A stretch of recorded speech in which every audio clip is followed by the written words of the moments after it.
Hi, my name is Gibson, and I'm the co owner and creator of the Personal Development School. This is your daily breakthrough video, and in this video, I'm going to talk to you a little bit about why fearful avoidant attachment style individuals often fall into a place where they find themselves giving much more than receiving.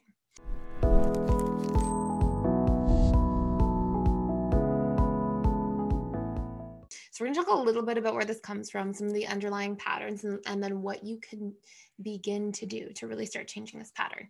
So, first and foremost, fearful avoidance usually had some kind of relationship dynamics or experiences in their early lives or in their adult lives in a long-term relationship that sort of reprogrammed their subconscious mind because they were exposed to repetitive ongoing new experiences.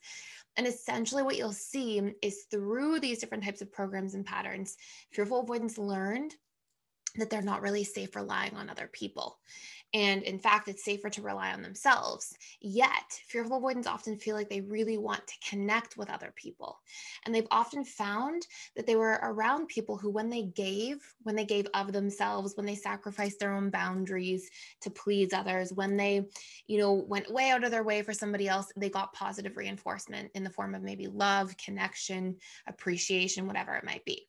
And so that filled that desire for the fearful avoidant to feel like, okay, I can connect, I can get close to people.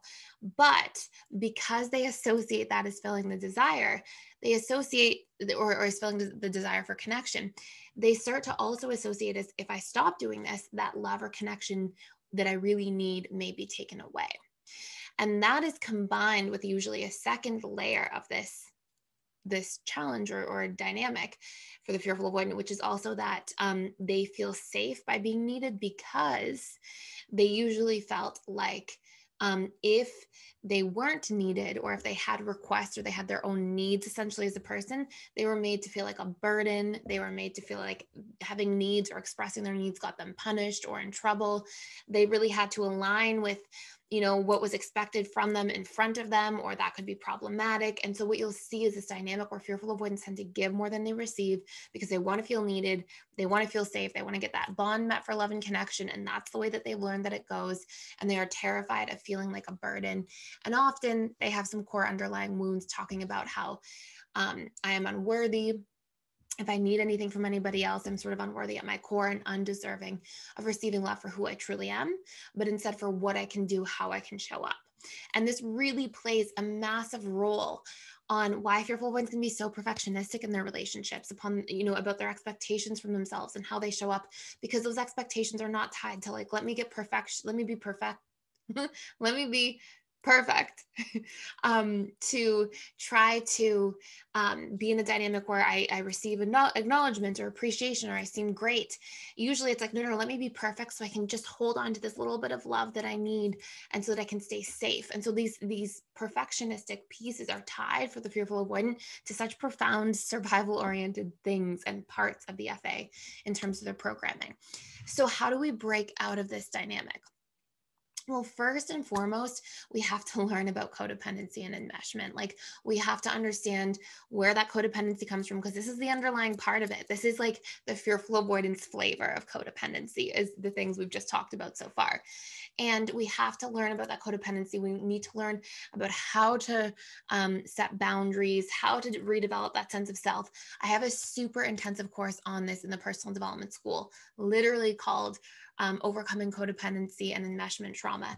And it's all about learning to reprogram your fears around receiving, learning to identify your own needs and sort of having your sense of self, and learning to have boundaries and learning that boundaries are okay and a very healthy part of our relationship, and learning to speak up and take ourselves into consideration when making a decision, and then reprogramming these belief patterns that are like, I am unworthy, I'm not good enough, I'm undeserving, these sorts of things.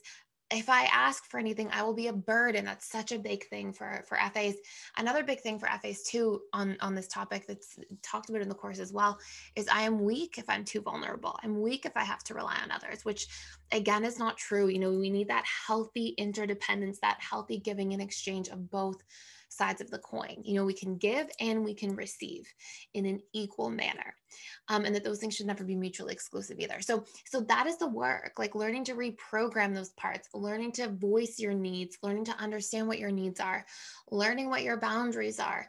And codependent relationships are very difficult. It's very challenging. And they put a lot of pressure on the person who's very codependent.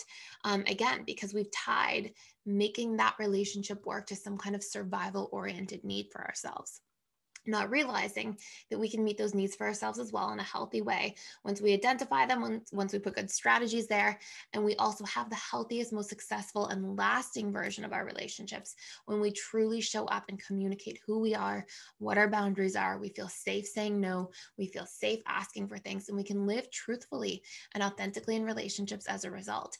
Any fear of asking, any fear of being vulnerable, any fear of receiving support, any fear of having a healthy exchange in a relationship or relying on other people in a healthy form, all of those things are still codependent patterns, and all of those things will still create toxicity in a relationship dynamic. So I just felt like these are really important things to address for the fearful avoidance specifically. Again, if you want to do a much deeper dive, the course material is seriously like 100 times better than anything on the YouTube channel, because I can go into things in detail. You have step-by-step solutions, things that save you time, workbooks, processes, a ton of reprogramming tools, and a huge, amazing community in there that's really, really fantastic and supportive. So you can check that out. I'll put a link in the description box below. There is a money back guarantee, so you can definitely try that out, risk-free, and I hope to see you in there on the other side. Thank you for being here. Please like, share, and subscribe, and I will see you in the next video.